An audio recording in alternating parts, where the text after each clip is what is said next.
And as a man of faith, this is a Okay. very interesting conversation you were just having on Twitter, which you enjoy, Right, right? And if you're not on Twitter following Rabbi Wolf too yet, much.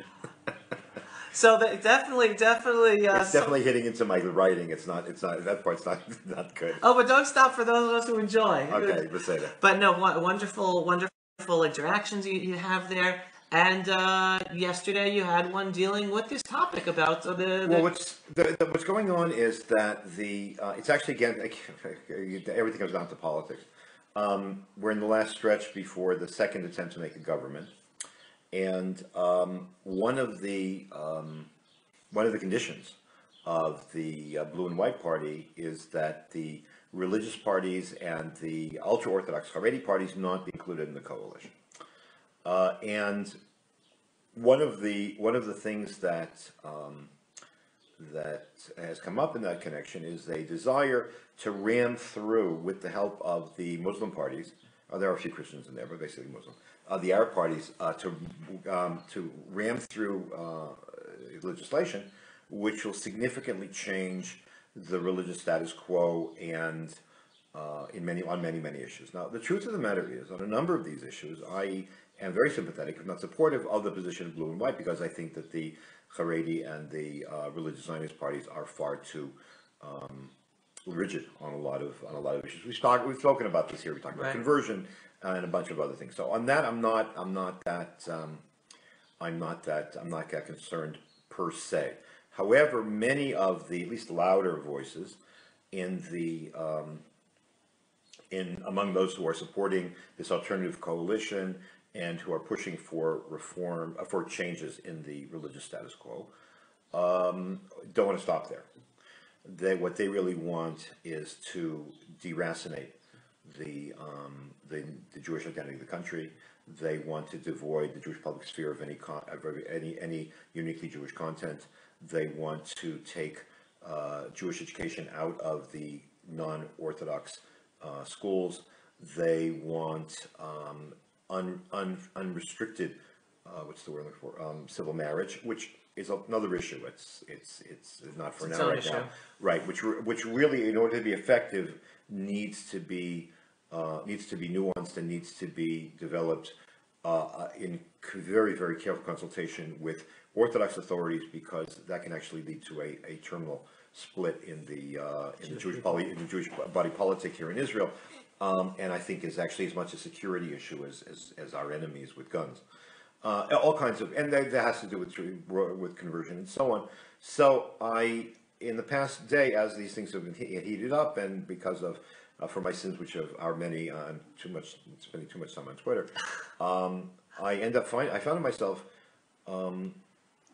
interacting or responding to some of the more extreme calls, some of which actually came from people who are generally pretty level-headed and reasonable.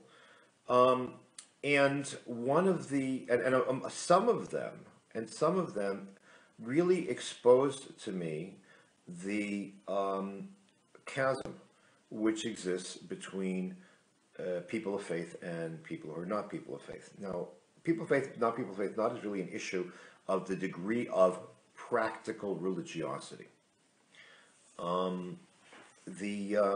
Practical religiosity is a spectrum. Of course, there are 613 commandments in the Torah. You expect, well, nobody does all of them. There's a command. If you get divorced, then you fulfill them. You fulfill the commandment because you've done it according to the law. But it's nothing good. We don't want people to get divorced. I mean, there's all kinds of things. But you live your life according to, say, 60 or so. There are 60 or so commandments which really are applicable today. And people. There's a spectrum of how careful they are. But people who do or do not do them, it depends on what their motivation is. You know what? I don't know if I've mentioned this before, but let me give you a word for it or a term for it, which I think will help our conversation. Okay. He's an interesting guy. There was a professor of sociology of religion at actually Boston University, which was where I did my BA, but I don't think he was there when I was there. His name was Peter Berger. He died not long ago, and he was really considered to be one of the leading sociologists of religion. He actually has a certain anthropological bent to what he did, and a brilliant, brilliant, brilliant, brilliant guy. The funny thing about Berger his entire life identified as a liberal Lutheran, and that's how he portrayed himself, and that was how he was accepted. It turned out, as it happened, after he died, the editor of the Jewish Review of Books, a guy named Abe Socher, who's a professor actually at Oberlin, which is another story for those of you following the news, actually had a published an exchange that he had with Berger, and it turns out that Berger's family was Jewish, assimilated Jewish family in Vienna, and had converted to Lutheranism in 1938, or it's 1937, sort of as a way to try to get away from the Anschluss and the implications of becoming part of the German Reich. And when it was clear that that wasn't going to work, that Nazi anti-Semitism had nothing to do with religion, had to do with race, so they upped on a boat and they came to mandatory Palestine. And he went to school first in a Jewish school, and then went to school in a Christian school. I don't remember if it was Carmelite, Catholic, or Lutheran. And then from there, they went to the United States, had his whole career. But it was only after his death, really, that the fact that he had Jewish roots came out. That's Wow. totally. That's just academic gossip. You can do with it as you wish. If you're any of the listeners who go to cocktail parties with people who are very impressed with themselves and very, very sophisticated, you can tell them that story, and they'll be amazed. Anyways, Berger. One of Berger's books, Berger is basically known for two books. One is called The Heretical Imperative, which outlines how religion can and does survive in a modern world. And number two is a book, and the other book, which really had a tremendous impact on me, is called The Sacred Canopy. It's a very, very important book. It's actually eminently readable. I strongly recommend it. Anyways, the idea of the Sacred Canopy is that people live enveloped within a canopy or a structure of values which set the parameters for their lives, and it creates context and emotion, and it's through the values and ideals that you hold, whether you live up to them or not is really not the issue. That you actually run your life, that you evaluate your reality, you evaluate the world around you, you measure yourself, you measure your friends, you choose your friends, you raise your family, whatever the case might be. And he pointed out that the Sacred Canopy is really what gives one's religious observance, and it doesn't matter which religion, at this point he's writing as a Lutheran, right? Its value and its context.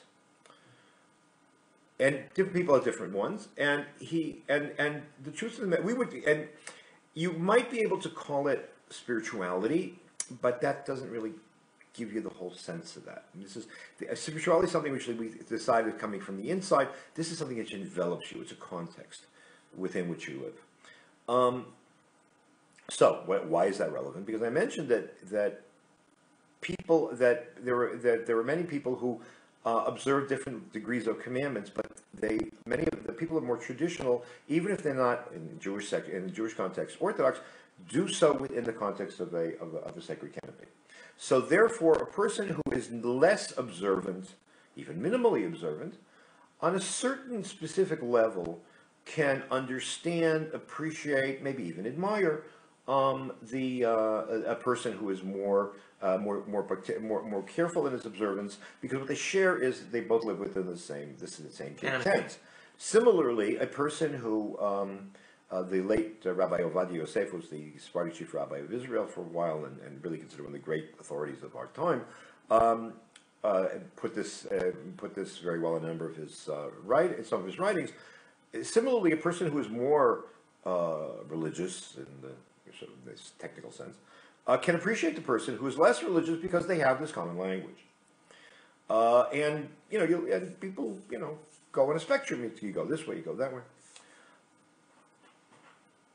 However, the problem is so that's very nice in terms of if you're within the sacred canopy. People who do not live within a sacred canopy, at least not one which is based on belief in God, find it very difficult to. Okay, I really hate this expression, but I guess it's popping into my head too much Twitter. Wrap their heads around. Okay. the people who do. Now, partly that's because they live in their own sacred canopies. For example, secularists who are not infrequently deeply influenced by Marxist atheist materialism, which has all of the trappings and many of the characteristics of a religion on its own. Correct. So they absolutely can't. It doesn't. It just doesn't. There's no connection. I mean, how can you, when you can't get past the idea that everything is simply chemicals and material and electrons in your brain, and that's all there is, and there's nothing beyond it. So if you can't see anything beyond it, so you can't at all carry on any kind of conversation in a meaningful way. Certainly they have any communication in the sense of understanding what the person who's living in a different dimension of values can understand. Interestingly, when you have encounters like this, not infrequently, the Marxist materialist secularists will actually get abusive vis-a-vis the person of faith. You're an idiot. You have your imaginary friend. All kinds of things. Okay, now that being the case, it's against that background that I had actually two interactions yesterday on Twitter. One of the things that bothered me about it was the fact that I have my name on Twitter, and I think I got an email there, and many of these people just use they use pseudonyms, they use kind of crazy some kind of crazy noun to determine them, and I find that to be intellectually dishonest. Because if you're not willing, especially since these hiding behind these names allows you to often get really mean and really get vicious, and I find that is actually morally reprehensible. If you're not secure enough and you don't get the guts to say what you say, exposing yourself and who you are, then I really think you really should have a right to get in the game. It's absolutely, I find it absolutely nefarious in this regard. It's just morally reprehensible. But anyways, that's just a side comment. Anyways, I encountered two people over the past 2 days, one Israeli, one apparently living in the United States, who responded to my statement that I'm not concerned about the well, I am concerned, but I'm much less concerned about the political, military implications of a non-Netanyahu Likud government. I am far more concerned with the larger changes that could be rammed through in let's call it the Israeli sacred canopy. And we've spoken about this before, that about the creation of Israeli Judaism and Shmuel Rosner and Camille Fuchs's book. And I'm sorry, those of you who read Hebrew, I'm sorry to say that the review that I had a hurry to turn in to the journal called Hashiloach. It's been pushed off to the next issue. It's supposed to come out next week, and now it's going to come out in February. But all right, I forgive them. I got a note from the editor who told me yesterday. Who told me that I'll be in very good company the next time around. Okay, fine. Anyways. So I had these two encounters. So interestingly, and I'll tell you what each said, and then I'll try to parse it through. The American, actually there were two of them, but they both sort of like merged in terms of what they were saying. The American said, that when I said that there is danger here of the deracination and the de-Judaization of the state of Israel, that I'm crazy. Okay, that was nice. I'm crazy. That sounds insane. That's ridiculous, and so on and so forth. It's very, very substantive. That's ridiculous because that will never happen, or because the concept is ridiculous. Because the concept is ridiculous. And I okay. So I am assuming if I judge the person to their if I give them the benefit of the doubt, so I'm going to assume they assume it's a Jewish country, so therefore it can't be not Jewish. But the truth of the matter is that this person didn't really understand what I was saying, so I tried to lay it out. That we're talking about here is the question of qualitatively Jewish elements within the broader Israeli scene, and there was a really broader culture.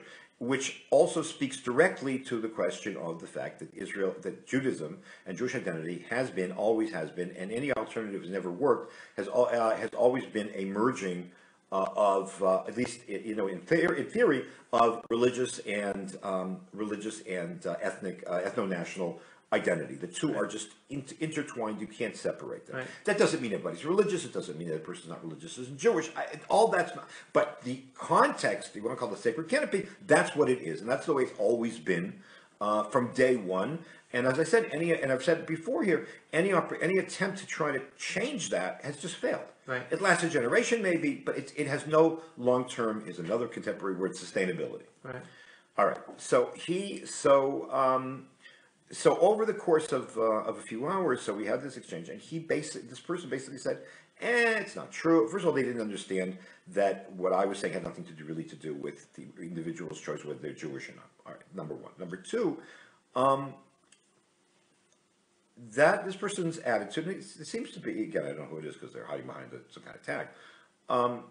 The person's basic idea was that, nobody takes it seriously, and you pick and choose, you do it however you want, if you're not, you do this and that and the other thing. And I said, so I wrote back, I said, that's just not true. People do make choices, that is true, but they're not happenstance self-serving choices, at least not in most of the cases. And people who are people of faith will make their choices, and if they make their choices and the choices don't live up to their ideals, they will judge themselves accordingly, even though they might stick to they might decide not to be Shomer Shabbat. They might not keep Shabbat. But if you ask them, is that a good thing? In principle, as a Jew, no. You follow. In other words, they're measuring themselves against this sacred canopy, and that kind of thinking really applies to about, according to the latest studies, about 80% of the Jews in the state of Israel. And of course, there are Jews who do things because it's sentiment and because of national identity. All of that's true, but overwhelmingly, it's not true. That being the case, I put this out to them as a person of faith doesn't pick and choose, and if they pick and choose, they judge themselves accordingly. And the person just didn't go in. It literally didn't go in. So that was one. So he said, "We'll agree to disagree." Fine. Well, that's already a good thing. That's true. That's true. I'm no longer an idiot. I'm just we disagree. A similar exchange I had this morning, and it's only in Israel. It's only like 8 minutes to 10, which means like this just happened. This happened Right off the press. A guy wrote there is a law in the state of Israel that says that during the holiday of Passover, you can't publicly sell leavened bread. You can't sell chametz. Why can't you sell chametz? Because as ironic as this might seem odd, extreme as it might seem, eating chametz on Pesach is an infraction, is a sin on the severity of eating on Yom Kippur. Yep. Why that is, we can discuss this another time. It's a fact, and it's because of the severity of the prohibition and the heavy duty weight that is attributed to not eating chametz, that all of what we call all the stringencies of Pesach, and all the cleaning and all the getting rid of stuff and burning the chametz, all that stuff comes in. It's all to avoid eating chametz. You go and search and destroy because people eat without thinking, and if you have chametz around the house, you'll pop it in your mouth. Well, why is it that whenever you do a diet, the first thing you do is write down everything you eat? Because people eat without thinking. Anyways, so there's a law that was in fact it's not to publicly sell chametz.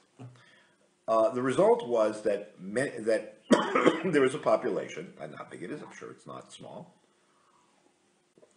of people who during Pesach go out on purpose to go find chametz, which generally means they have to go to Arab neighborhoods and find Arab bakeries, because there you have chametz. They're not restricted. It's just in the Jewish areas. So this guy writes. I mean, the truth of the matter is, the law is. I think it was a boomerang, frankly. I don't think it really achieved its. I don't think it really achieved its goal. But that's people. If you tell people not to do something, they don't want to go do it. Which kind of ironic about a lot of these people. I mean, a lot of people who go running after pitas and big, lafot. In Yerushalayim we call them ashtanurs and all kinds of stuff. Are people who during that the rest of the weeks of the year wouldn't go near any of this stuff. They'll have because everybody has gluten problems and they're gonna they won't eat But for religious reasons they will do it. Right? For the dafka that week they gotta go have for pita. But anyways, right. the guy. So anyways, this guy writes to me. He says, I'm looking forward to being able to have to have chametz, to have leavened bread during Pesach. I just can't wait. So I wrote back. I said, that seems to me to be an awfully, I don't know, extreme position.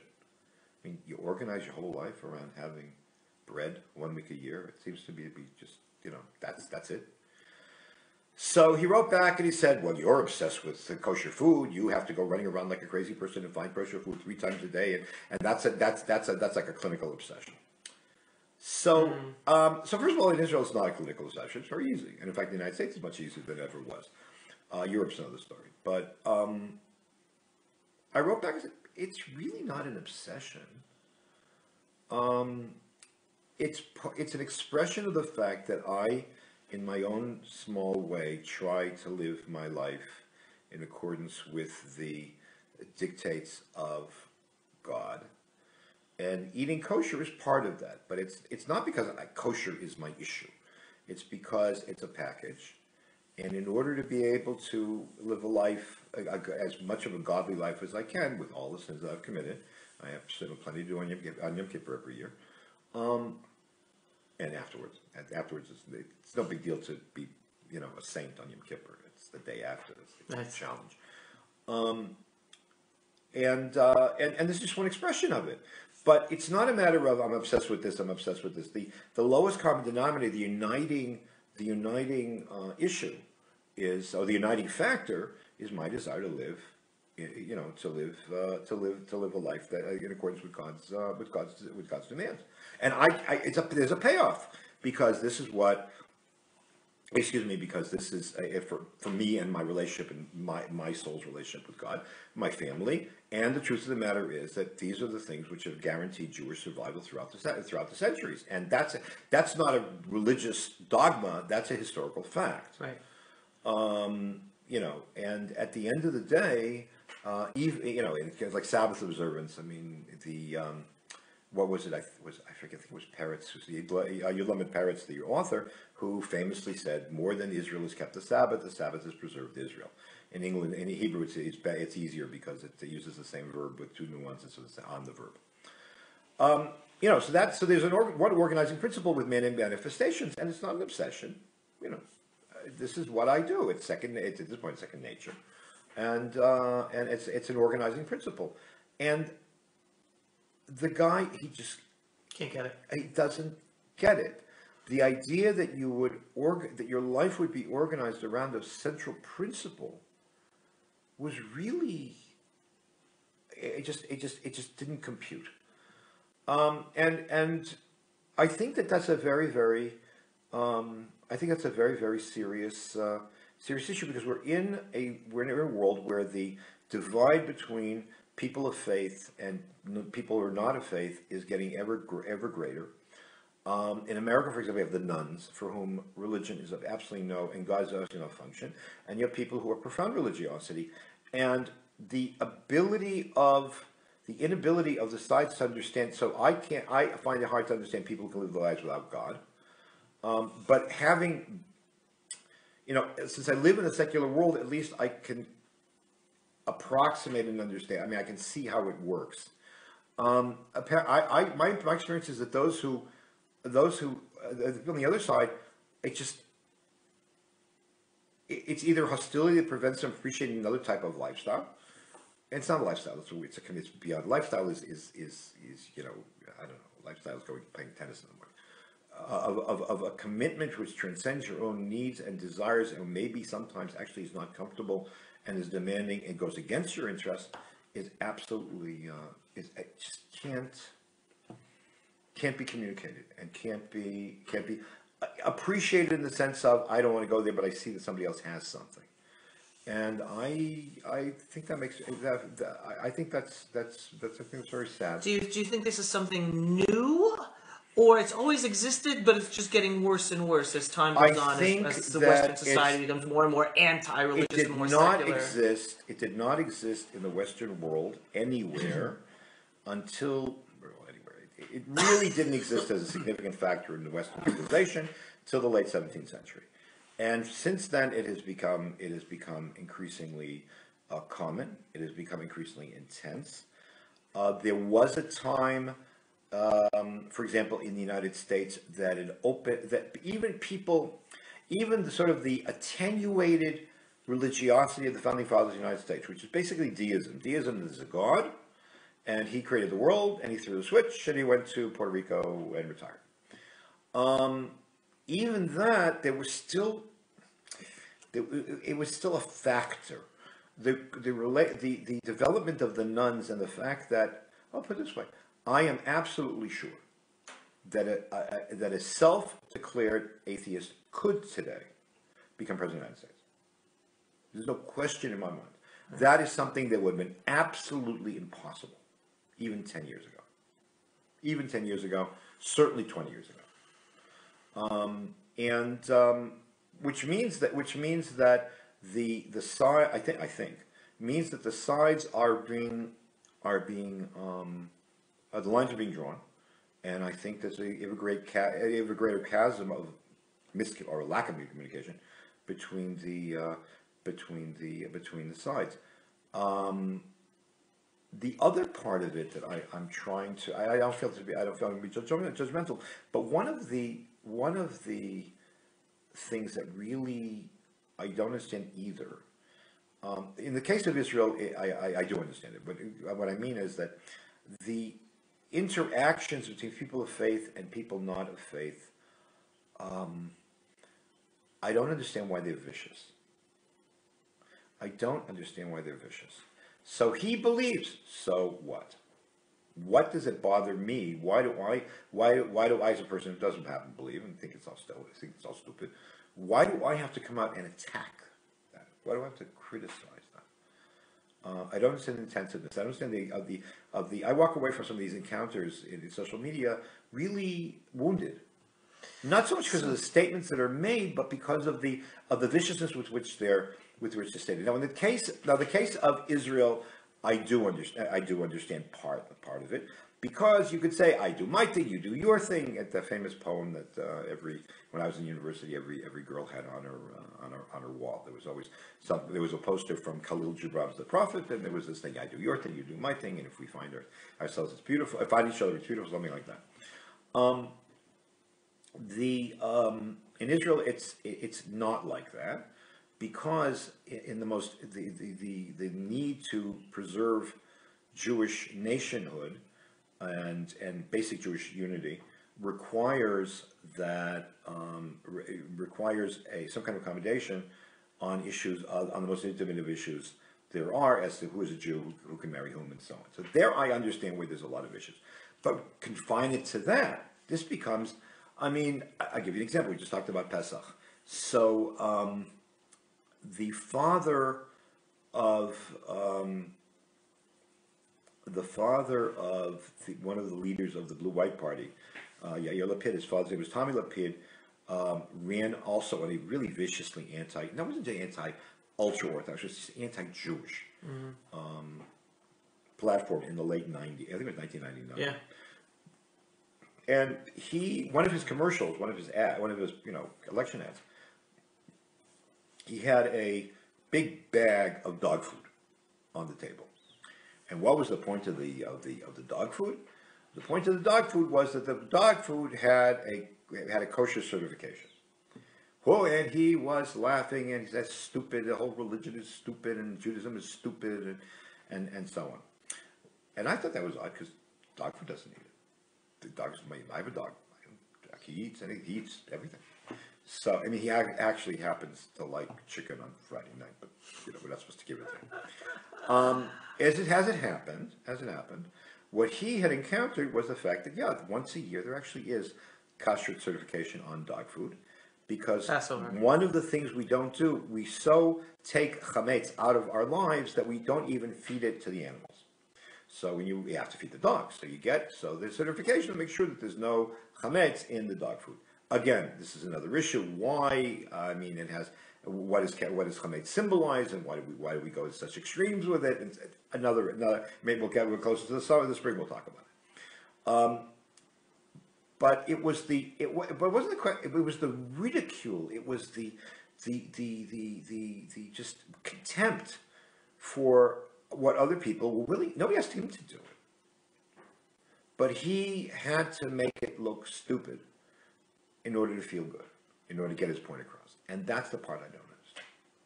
That's the part I don't understand, and that's the part that makes me, because it's hurtful. I mean, yes, there are religious people of religion who make moral judgments of others, and that's also hurtful. But my experience has been that the venom flows more from left to right than from right to left, if you want to use it. On that point, and tell me if you agree or disagree with me, I believe the reason there's so much venom on that side is because it's not just about them necessarily being anti-religious or not believing in God. They've turned their secular belief system into a religion of it. So that I think is what we're talking about. That's good. That's exactly the point. I mentioned this about Marxism. That secular. I've been looking for this article for years. There was a wonderful article that went around the internet about 15 years ago called "Secular Humanism and Its Discontents," and I cannot find it for the life of me. Secular humanism has all of the trappings of religion. It has dogmas, it has liturgy, it has an inquisition. Political correctness is part of this. Right. Part of this element, and it is missionizing. It's a missionary religion, and until everybody becomes a secular humanist, there's no room for anybody else on earth. Which is kind of ironic when it comes to Judaism, because Judaism is not a religion. They say is not a missionary religion at all. Right. If anything, we discourage conversion, which leads to other problems. We actively discourage conversion, and part of the reason because as opposed to Christianity and Islam and secular humanism, we are a two-track religion as opposed to one-track religion. One-track religions, again, Christianity, Islam, humanism, maintain that you are either in or you are out. There's the founders of the Catholic Church expressed it very, very, very pithily. Extra ecclesiam nullus est salus. There is no salvation outside the church. So if you're not Christian or Catholic or whatever, so you go to hell. You do not pass go. You do not collect $200. You're straight. Right. So that leads to the push. I think we discussed this in the past. The built-in missionary push of Christianity and Islam, which are by definition and totally understandably. I don't understand Jewish leaders and thinkers who scream and yell about the fact that Christians missionize and Muslims missionize, and I have no problem with that. I mean, that's built in, and when a Christian missionary meets you on the street and says, "I love you, I want to share Jesus with you," that's a very sincere statement based on the Grundnorm of their religion. I mean, I'm not converted, but that's not the point. The point is that you're basically respecting. That's what it is. I mean, that's what it is, and I can respect it without agreeing or buying into it. I think that I suspect that Judaism, on the other hand, is a two-tiered deal where there are 7 universal commandments or rules of morality which everybody keeps today. And without having to be a Jew. Without having to be a Jew. So since from a religious point of view, that gives you salvation of one sort or another. So there's no push make people Jewish. On the contrary, if you can get something, I'm going to be slightly anti-Semitic here. If you can get something wholesale, you're not going to get a retail. If you can get it for 7 mitzvot, and you're not going to do it for 60. Right. In fact, there was an ad in New York, I remember many years ago, where a guy comes into a store and he says, "How much is this?" And the guy says, "Oh, whatever, it's $25." And he says, "I'm not walking out of here until I pay you 50." I said, "Look at you, you're stupid." I mean, nobody does that. So the same thing over here. You can have a place in the next world. You can be saved by 7. day So 7. why do you want to be a Jew to take or on the section responsibilities 13? of Right. 13? So it's only going to make things worse. Right. I suspect that you're right. I think you're right. I think that the missionary dogmatic element of secular humanism, which I think again, draws on Marxism is also a missionary revolution. What's a revolutionary creed? Right. It's a revolutionary creed that wants to destroy everything and rebuild. Look at the Internationale. The first line is, "We're going to destroy the old world to the ground, to the foundation, and then we're going to build something new." Why? Because whatever there is bad. Anything that's not us is good. I mean, anything that's not us is bad. Anything that's not us is bad. Anything that's not us is not only bad, it's diabolic because it prevents the salvation of man. Salvation, in this case, being a material, paradisical kind of existence here. Right. So that could be also part of it. Ironically, if that were the case, if that's the case, then it's not a question of people of faith, people not of faith. It becomes a question of that people of different religions cannot make the other side understand what they feel and where they're coming from. In other words, a Jew can appreciate Christianity. A Jew can't feel what a Christian feels when he sees a crucifixion scene. But a Jew and a Christian but we can still talk about God. We can talk because we have a belief in one God. Right. No, respect is something else. I'm talking about communication. All right. So So similarly, a non-Jew can appreciate what a Torah scroll looks like, and can appreciate what somebody else might feel it, but they're not going to feel what a Jew what a Jew feels when he sees the Torah scrolls and the writing inside. It's a different emotional connection. So there are different levels. But I still think a Jew and a Christian and a Muslim can communicate. Right, because we all share the belief in one God who is beyond us. Correct. As opposed who commands to us, and we believe it in different ways. Can't communicate with any of us. Exactly. That's true. That's right. So just clarifying. No, that's very true. Okay. No, I'm not saying that. I mean, the most one. I mean, just 3 weeks ago. I mean, I have a lot of actually Catholic friends. And no, there's a tremendous amount, and we're on the same wavelength on a lot of things. As soon as you get down to the details, whether it's through the Torah, whether it's through Jesus, then it breaks down because I can't appreciate that, and he can't appreciate what I. So it's a different deal. Right. So still, it's basically but the secularist can't see beyond his own nose. Right. Because secularism, like paganism, which by the way is very sophisticated, secularism, like paganism, is all about me. Right. It's all about man, and you can't get past that. And the minute you can't transcend yourself to something larger, or submit yourself to something larger, so it's not just narcissistic. It's not just dangerous because if you can't see beyond your nose, then you really are very, very limited in terms of how you can see broader society, and the broader world. There's no room for common. Right.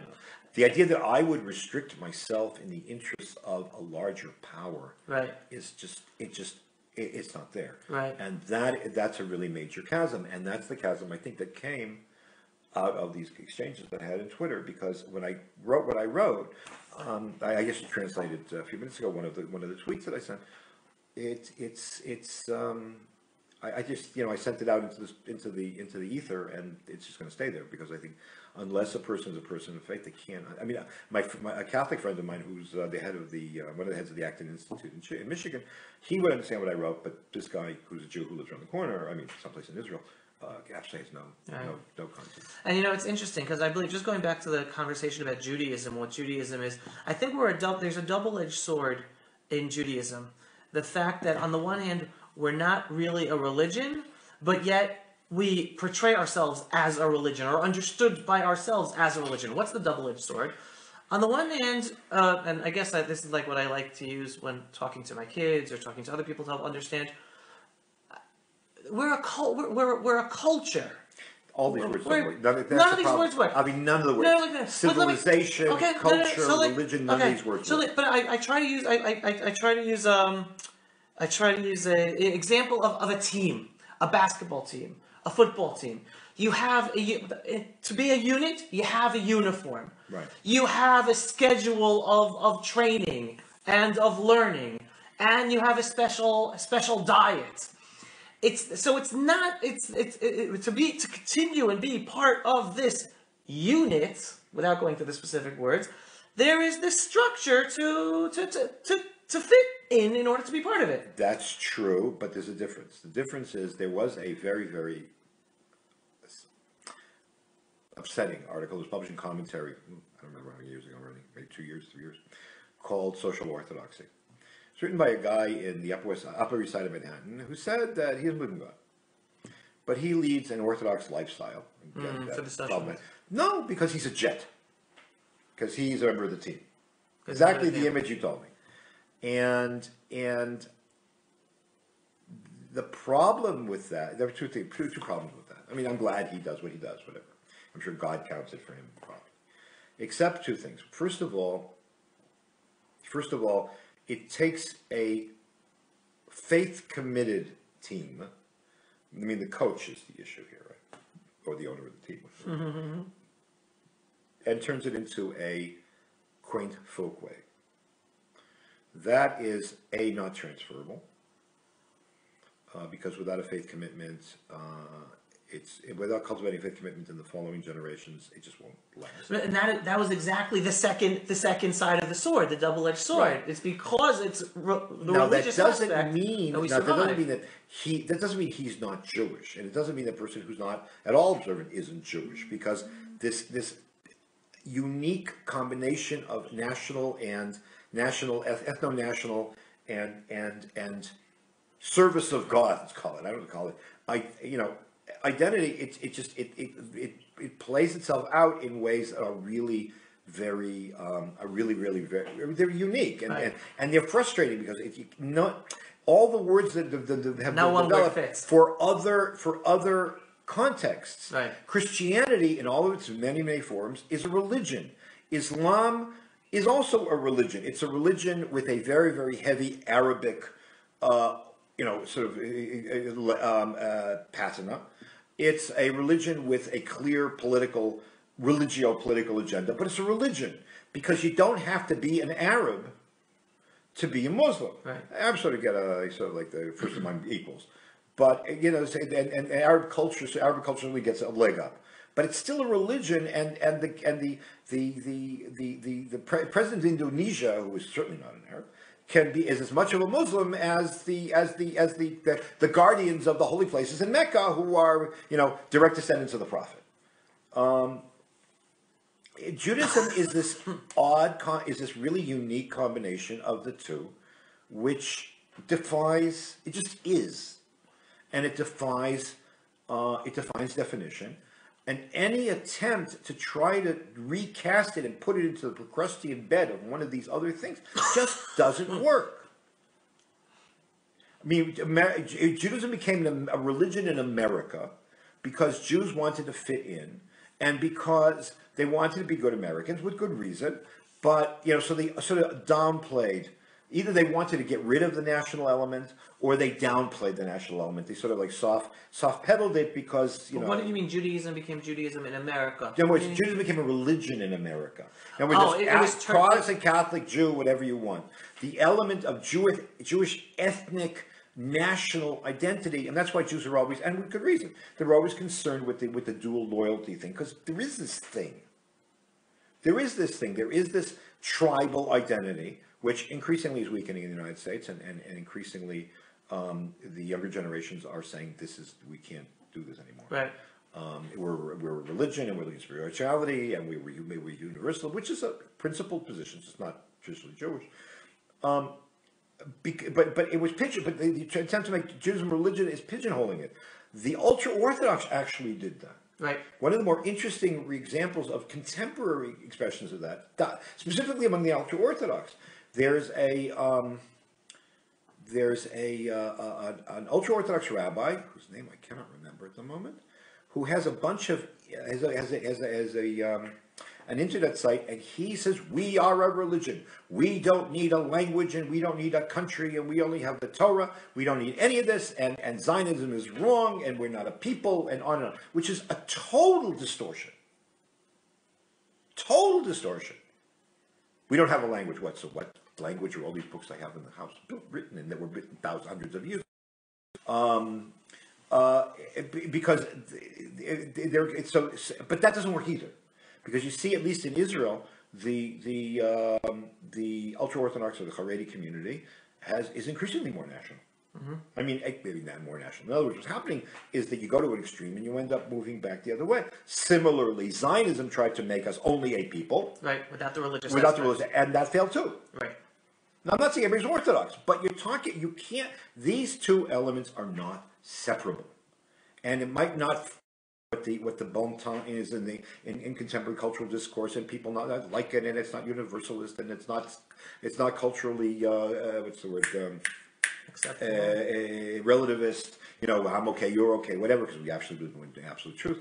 All that's true, but I mean, all that may be the case, but I can't help it. This is the way it works. You touched upon what I wanted to end up this discussion with, which is the one thing that I use. And I'd love to hear you say if anyone else out there has this, but the one thing that I use to say what makes the Jewish people unique, because there is no one word, right, is the fact that the Jewish people have three components that differentiate it from every other religion out there. And it's because we have all three components.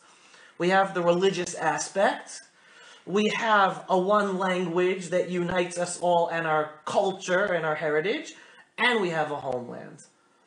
Those are the three things that bind us together to be the Jewish people, and therefore not a religion like any other religion. Right. And you basically touched upon that. Yeah, I think so. And the thing is, and I'll add one in terms of language, the objection will immediately be made that, well, most Jews don't speak Hebrew, they don't know Hebrew, so what do you say? So I will share a very simple, kind of scary historical fact. Any community that did not, any Jewish community that did not create in Hebrew, or whose creations were not translated later into Hebrew, left no imprint on the history of Jewish culture or the history of the Jewish religion. Period. So with all of the creations in French and in English and whatever, eventually, if it is not translated into Hebrew, it will have no sustainability. The most sophisticated, one of the largest Jewish communities in the ancient world was Alexandria. They didn't know Hebrew. They wrote everything in Greek, which was the universal language at the time. It was it's sort of ironic to say it this way, but it's the lingua franca of the ancient world, and nothing that they created, including the writings of the great Philo, had any impact on the history of Judaism or on Jewish history. It was our luck that the Catholic Church decided, or the Church in general decided to preserve Philo, because they ran in Greek for so long. Otherwise, it would have been lost and maybe come to be seen in the 20th century when they uncovered all the old collections of manuscripts. And I think that's something to the lack of Hebrew is symptomatic of a much broader problem. That's a very good point. It's getting late, but I just wanted to get your feedback from this current events issue. You can keep it short. Just very recently, it's come to be a headline news item that the University of Toronto is not allowing kosher food for Jews who want to keep the kosher dietary laws to be able to be on campus, like the Hillel is requesting, like most college campuses have. Want to hear your feedback about It's very simple. this case. It proves that at the end of the day, anti-Zionism is simply a respectable form of anti-Judaism. Right, just giving the background, they're basically saying because it's a campus that supports BDS. Right. The campus, on principle, supports the boycott, divestment, and sanctions effort against the state of Israel, trying to destroy Israel economically. Then you can't have kosher food. I mean, they're always screaming that we're not anti-Semites. We're just against Zionism.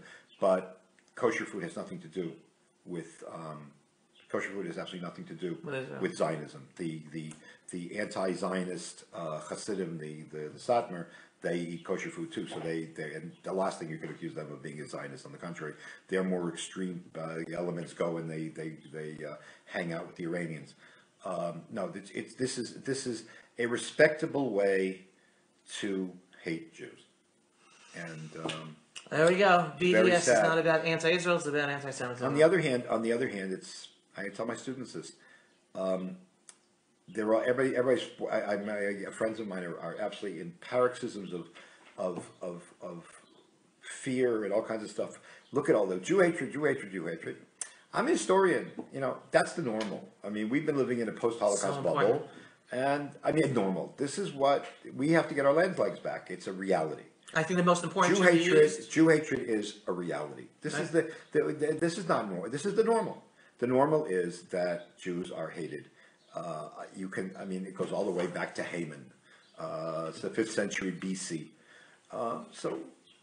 It's horrible, but live with it. Right. I think the most important plus years, all of a sudden it became taboo to be anti-Semitic, but before the Holocaust, and now as we're existing today, it's back to what was regular of natural Jew hatred. Rabbi Professor Wolf, it is a pleasure as usual. Thank you so much. My pleasure. Everyone, thank you so much for watching. If you enjoyed, please share. Make it an amazing day. Signing off from the ancestral and eternal homeland of the Jewish people, the land of Israel, here in the Judean Hills. Take care, everyone. Shalom. Bye.